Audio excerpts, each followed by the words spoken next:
13장에서는 하나님을 섬기지 않고 우상을 섬긴 그들의 교만함으로 하나님께서 그들을 향한 진노의 모습과 진노당하는 자들의 모습을 말씀해 주고 있습니다. 하지만 이 14장에서는 이런 진노의 대상이라고 할지라도 하나님의 초청을 받고 돌아올 때에 하나님께서는 그들에게 엄청난 복을 내려주심을 약속하고 있는 말씀입니다. 자, 그래서 1절에서 3절의 말씀 보면 하나님의 초청이 있음을 우리가 보게 되지요. 이 하나님의 초청은 어떤 초청일까요? 오늘 말씀 보니까 그들에게 하나님께로 돌아오라 라고 하는 말씀입니다. 그래서 이 하나님께 돌아오라는 말은 무슨 말씀이죠? 오늘 이스라엘 백성들이 진정으로 회개하고 하나님을 향하여 올 것을 이렇게 말씀하고 있는 것입니다. 그럼 어떻게 와야 됩니까? 1절에 있는 이 말씀을 보면 뭐라고 얘기했죠? 하나님께 돌아와서 엎드려라. 그렇게 초청하고 있는 겁니다. 하나님 앞에 와서 엎드려라. 그 얘기 뭡니까? 과거의 삶을 다 주님 앞에 내가 과거를 향하여 걸어갔고 우상을 향하여 걸어갔고 세상을 향하여 걸어갔던 그런 그 모습을 이제 돌이켜서 하나님 앞으로 오는 것을 말씀하고 있는 거지요. 자, 그리고 와서는 어떻게 합니까? 오늘 여기 보니까 수송아지 제사가 아니라 입술의 열매를 가지고 얘기하고 있어요. 이 수송아지 제사, 이 제사는 어떤 형식의 제사 아닙니까? 하나님을 찾고 신을 찾고 그럴 때 형식의 제사가 아닙니까? 그런데 이제는 형식의 제사가 아니라 오늘 말씀 보니까 하나님 말씀으로 가지고 돌아오는 거 아니에요? 그리고 형식의 제사가 아니라 하나님 말씀에 입각한 그 말씀이란 자체는 그 하나님 마음 그와 일치되는 그 마음을 가지고 오는 거잖아요. 아니라 입술의 열매. 입술의 열매를 무엇을 얘기하는 겁니까? 그 우리 마음속에 있는 진실한 회개. 옛날에는 어떤 일이면 하나 내가 잘못했습니다 라고 짐승 잡아드리면은요 그것으로 끝났잖아요. 그것으로 받아줬잖아요. 그 마음에 변화가 없었던 거지요. 그런데 오늘 하나님이 그들에게 초청하시는 말씀은 무엇입니까? 입술의 회개예요. 입술의 진정한 그 하나님과 우리가 교통하는 그 형상의 회복. 여러분, 우리가 지난번에 말씀에도 이런 말씀했잖아요. 우리가 하나님의 형상으로 지음받은 지음의 그 모습이 무엇이냐? 그럴 때 우리 하나님께서 우리 인간들에게 말을 주셨다 그랬어요. 그러니까 우리는 이 말을 가지고 하나님과 교통하는 거예요. 그죠? 이게 하나님 형상 받은 인간의 특이성입니다. 말하는 짐승이 없잖아요. 말로 통하는 게 없잖아요.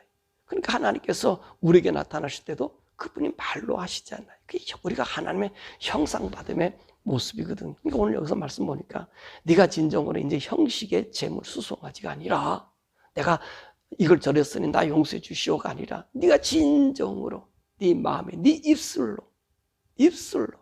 네 심령에서 나오는 그 입술로 내게 돌아오라 회개하라고 말씀하고 있는 것입니다. 자, 그리고 나서 너희들의 삶을 어떻게 해야 되느냐? 내가 하나님만을 의지하겠다는 결단을 가지라는 것입니다. 아수르가 우리를 구원해 줄 것으로 생각하고 아수르로 가지 않았습니까? 자, 그런데 이제는 아수르로 가지 않겠다는 거예요. 예?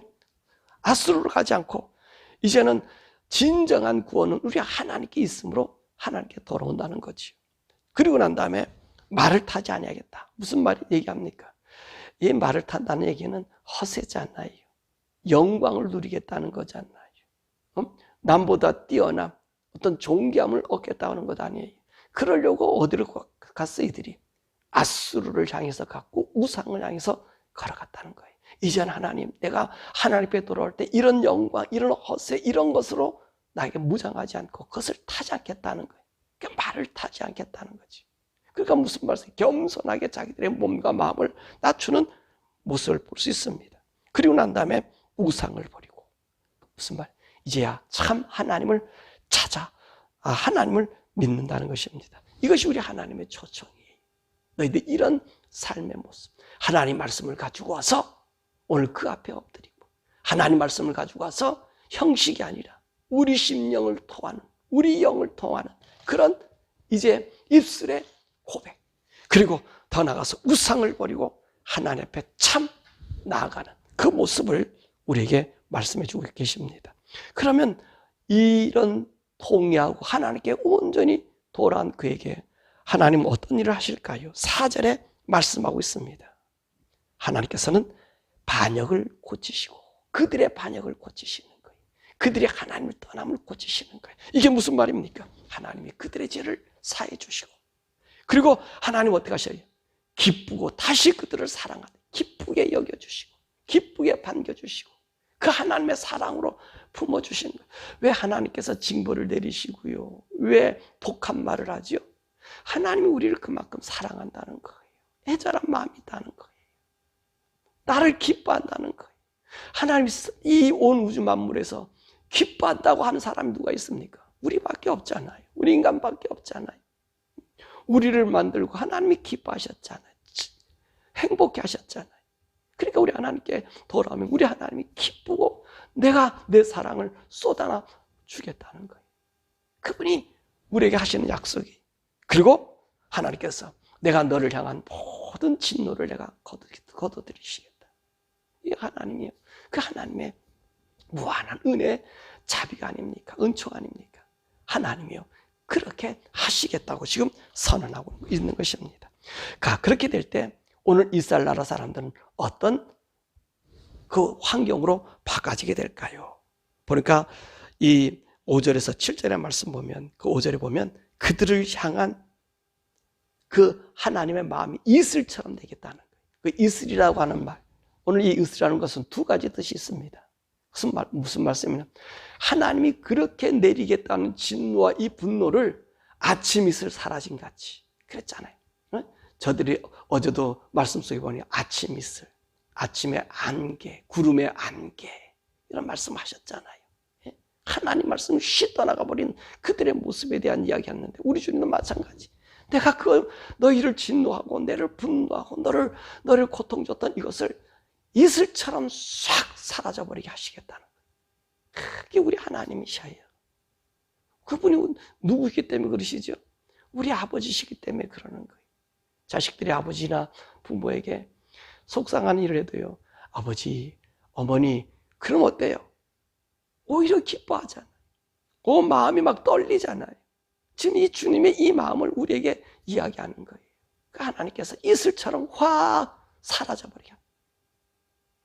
또 다른 뜻은 무슨 뜻이냐면 모든 공급원이 된다는 것입니다. 공급원이 되는 거예요. 왜냐하면 이슬이 내리지 않으면 물이 없어지잖아요. 생명의 근원. 여러분, 우로가 내린다는 얘기는 그래도 물이 있다는 거예요. 물이 생성될 수 있다는 거예요. 여러분 신기하잖아요. 물은 어디서 내려오죠? 저 산 꼭대기에서 내려와요. 바위 꼭대기에서 내려오잖아요. 그죠? 왜 그래요? 낮에 따뜻했던 것들이 바위나 이런 것에 이슬점이 돼서 이 생명에 물이 내려오는 거거든요. 이 이슬이요. 이슬은 물. 그러니까 그 뒤에 뭐라고 얘기합니까? 그 하나님의 영광스러운 이스라엘로 부활된 모습을 5절 그 이후서부터 7절까지 이야기하고 있지 않습니까? 백합화 꽃이 피게 하고 백항목의 향기가 풍성해서 감람나무가 되고 뭐 나올 건 다 나옵니다. 풍성한 곡식 되고 포도나무 꽃이 되고 레바논 백항목의 향기가 돼서 백항목의 뿌리처럼 있게 되고 이게 다 무슨 말씀이에요? 하나님이 그들을 그렇게 회복시켜 주시고 복을 주신다는 거예요. 그러니까 지금 하나님이 그 초청을 지금 그들에게 하고 있는 것이지요. 하나님이 그 이스라엘 백성들에게 지금 하나님이 이 호세아 선지자를 통해서 어떻게 보면 이 사랑을 구걸하고 있는 거예요. 사랑을 구걸하고 있는 하나님. 자, 이런 은혜를 받게 되면 8절에 이들의 고백이 있다는 거예요. 그리고 하나님의 언약이 있다는 거예요. 자, 진정으로 회개하고 하나님께 돌아온 사람은요, 그 하나님의 사랑을 한단 말이에요. 하나님 마음에 감동을 한단 말이에요. 그러니까 이들은 뭐라고 얘기하는 우상을 따라한다는 거지. 그리고 하나님을 바로 안다는 거예요. 그래서 그 말이 뭐라고 얘기합니까? 내가 다시 우상과 무슨 상관이 있어요? 라고 고백을 하게 되는 거지요. 고백을 하게 되는 거예요. 여러분이 하나님의 사람이 바로 그런 사람이지요. 항상 하나님께 고백하는 사람, 하나님밖에 없습니다.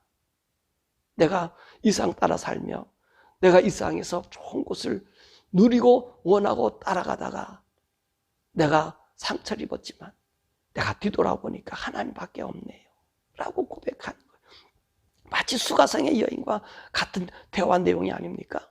그 여인이 남편을 따라 6 남편을 두었지만 여러분 행복이 없었잖아요. 그러나 주님을 만나고 나서 그 여인 어땠습니까? 모든 것을 버려두고 주님 안에서 참 기쁨을 발견하지 않았습니까? 그게 우리 인생이에요. 우리 인생은요, 하나님 앞에 나가서 하나님과 교통할 때 우리의 모든 것을 버릴 수가 있어요. 내가 붙잡고 있는 것들이 있습니까? 사실요, 그건 한때까지 나의 우상이 나를 붙잡고 있는 거거든요. 근데 하나님 안에 있으면요, 여러분, 그것 자체가 행복한 거예요. 먹든지 마시든지, 아니 먹지 않았든지, 배고픔이든지, 그것도 우리에게 즐거움이 될 수 있어요. 행복이 될 수 있어요. 무한 감격이 될 수 있어요. 많이 가져서 감격을 누린다? 아니에요. 없어서도 무한한 감격을 누릴 수가 있어요. 그러니까 오늘 하나님 앞에 진정으로 돌아온 자의 고백이 뭐라고요? 다시 내가 우상과 무슨 상관이 있으리요? 하나님을 등지고 떠나간 이 모든 것들 내가 부경할 준다 해도 이게 무슨 나에게 유익이 있으리요? 그런 고백이 일어난다는 것입니다. 그러니까 우리 하나님께서 그런 자의 고백을 듣고 하나님 어떻게 해주시느냐? 보니까 늘 푸른 잣나무같이, 그 잣나무같이 나는 잣나무가 되고 너는 그것에서 나의 열매를 얻게 될 것이다. 왜 잣나무를 얘기했을까요? 앞에는 백향목도 있고 포도나무도 있고 감람나무도 있는데 여기서는 잣나무라 그랬어요. 왜 그럴까요? 앞에 있는 나무들은 한렵수들이잖아요. 근데 잣나무는 어떤 나무예요? 침엽수예요. 그 무슨 말이에요? 겨울에도 항상 푸르잖아요. 무슨 말씀 이해하시겠어요? 항상 푸르단 말이에요. 그러니까 우리 하나님께서 항상 우리가 어떤 환경과 역경 속에서 그분 안에서 열매 맺고 사는 삶을 우리 하나님이 주신다는 거예요. 그러니까 무슨 말이에요? 항상 내가 너를 보호할 것이고 너를 인도할 것이고 내가 너를 지키실 것이고 내가 너를 눈동자처럼 여겨주실 것이고 하는 그 말씀의 언약의 약속인 것이지요. 여러분, 하나님이 정말 여러분에게 푸른 잣나무입니까? 항상 푸른 잣나무. 나는 그에 속한 거기서 나오는 열매로 여러분 살아가고 있습니까? 우리는요, 이 법을 얻어야 되는 거예요. 얻어야 되는 거예요. 그럴 때 우리 삶과 우리 영이 달라지죠. 영안이 달라지죠. 참 이거를 모를 때 안타까움이 우리가 많이 있죠. 자, 그럼요. 이런 보호하심이 있는데 이 9절이에요. 9절. 9절은 이 호세아의 탄식입니다. 뭐라고 얘기해요?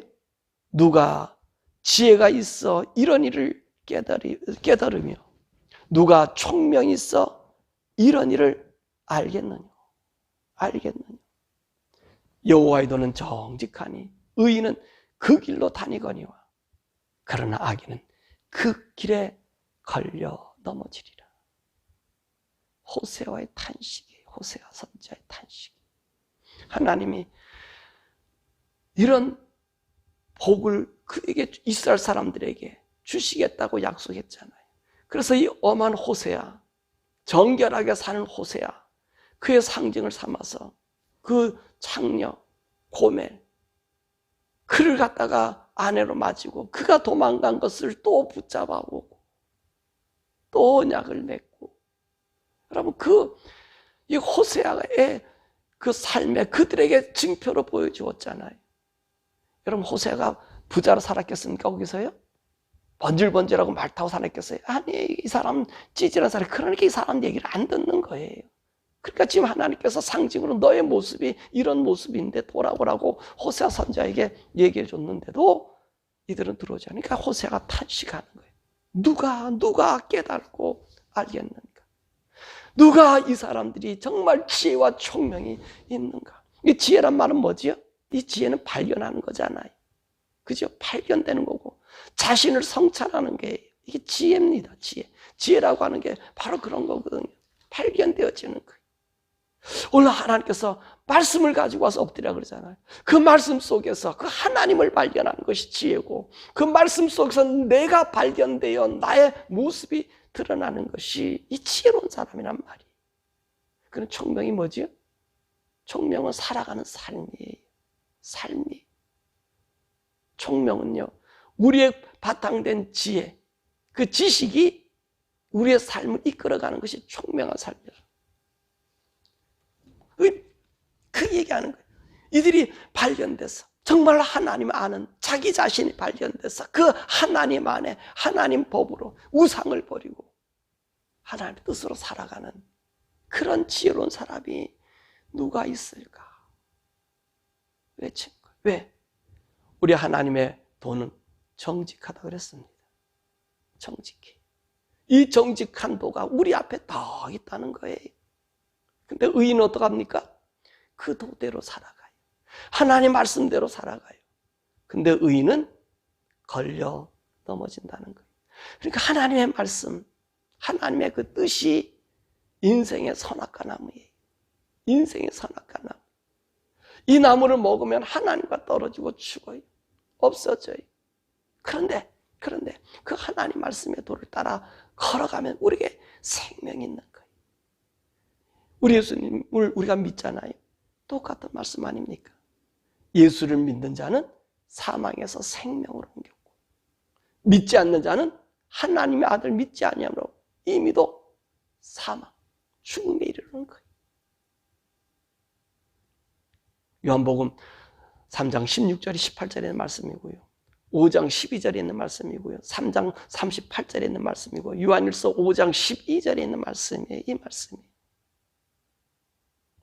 우리 예수 하나님 말씀의 도, 이 말씀의 도가 어떤 자들은 걸려 넘어지지만 어떤 자에게는 생명의 길이라는 거예요. 이 호세아가요, 이것을 부르짖고 있는 거예요. 지금 호세아 선지자가 하나님이 자기를 상징적으로 삼아서 그런 고통과 아픔, 너희들의 모습, 그것이 내 마음이야, 내 사랑을 너에게 전해주는 거야 외쳤는데 누가 그 하나님의 사랑이 들어올까? 부광조를 보며 탄식하고 있어요. 아니나 다를까 부광조 사람들이요, 이 호세아가 이렇게 외친 30년, 40년, 30, 40년 후에는 여러분 아수르로 멸망합니다. 아수르로 산산이 흩어져요. 산산이 흩어져요. 이 호세아 선지자 얼마나 미움을 받았겠습니까? 저들을 향한 저들의 생명의 길로 가라고 외치는데 저들의 미운 물건이 되었어요. 미운 물건. 만민의 찌꺼기가 되어버렸어요. 오늘도 마찬가지입니다. 이 세대나 그 세대나 다를 바가 하나도 없습니다. 우리가 요엘서나 앞으로 계속해서 이제 12 소선지자의 말씀을 배우겠지만요, 안타까움이 이루 말할 수가 없어요. 그래서 이스라엘 나라는 430년 아무 길을 들어 선지자가 없어요. 그러니까 선지가 없으니까 어떤 일이 생겨요? 그 믿음의 사람 몇몇 사람이 근근히 그 계통을 이어가는 거예요. 우리 마지막 이 시대도 마찬가지입니다. 예수 다 믿는다고 번성하고 있고 예배드리고 성자 다 하지만 하나님의 말씀의 도로 예수님으로 살아가는 사람은 부지기수라는 거예요. 암흑의 시대가 온다는 거예요. 사랑하는 여러분, 여러분들과 제가 하나님의 도 안에 있어야 합니다. 말을 타고 허세부를 생각하면 안 되지요. 우리는 이미도 하나님 안에 붙잡혀 있는 우리들이기 때문에 그분이 은총 주시는 보호와 인도함이 있다는 사실이. 그러므로 날마다 주님 앞에 여러분의 몸과 마음 들으시길 바랍니다. 날마다 성령님을 따라서 그분의 음성 듣기를 원해요. 참 안타까워요. 세상 사람들은요, 세상 사람 다 지금 이 부강조 이스라엘 사람과 거의 다를 바도 없어요. 예수 믿는다고 하는 저부터도 마찬가지. 이 눈에 가려서요, 어떨 때는 허세를 타고 싶어하는, 그 말을 타고 싶어하는 그런 마음이 많이 있거든요. 그러니까 걸려 넘어지는 거예요. 걸려 넘어지는 이 미련한 자, 죄인이 되어버리는 거지. 악인이 되어버리는 거지. 왜요? 하나님의 도에 정직함에서 벗어나면 악인이 되고 멸망의 자식이 되잖아요. 바라보라 사랑하는 성도 여러분들, 이 방송을 보는 우리 사랑하는 성도 여러분들, 여러분들은요 하나님 말씀의 도에 서 있으십시오. 힘듭니다. 여러분들이 표징이 될 수 있어요. 표징은 좋은 게 아니에요. 표징. 좋을 때 표징은 행복하지만 여러분, 좋을 때 표징이 아니라 시대의 경고의 음을 울려주는 사람은 고통스러워요. 아니, 하고 싶지도 않은데 어떡합니까? 하나님이 그렇게 외치라는데, 그렇게 하라는데 어떡하겠어요? 인정해 주지를 않잖아요. 그러나 인정받기 위해서가 아니라 하나님의 뜻을 나타내는 거예요. 이게 오늘 성도예요. 그럼 이 성도들의 이 삶을 잘 감당할 수 있는 방법이 뭐라 그랬죠? 그렇습니다. 우리 성령님의 인도예요. 우리는 날마다 성령의 음성을 들어야만이 힘을 얻을 수 있어요. 그래야만이 이 싸움에서 이길 수 있어요. 이 싸움에서 하나님의 하나님 되심을 비록 작지만 나약하지만 우리의 주어진 사명, 이게 섭리입니다. 하나님의 섭리의 길을 걸어갈 수 있다는 거예요. 이 마지막 시대에 저와 여러분이 그런 믿음의 길을 걷고 예수의 복음이 복음으로 나타나는, 생명으로 나타나는, 사방에서 영생으로 옮겨지는, 이미도 심판받는 자가 아니라 심판에서 벗어난 하늘의 아들, 하나님이 기뻐하며 아들, 하나님이 가슴으로 떨림으로 안아줄 수 있는 저와 여러분 되기를 주의 이름으로 간절히 축원합니다. 우리 시간에 함께 기도하지요. 하나님, 우리가 지혜와 총명이 있는 자 되게 하옵소서. 지혜와 총명은 어떤 사람이죠?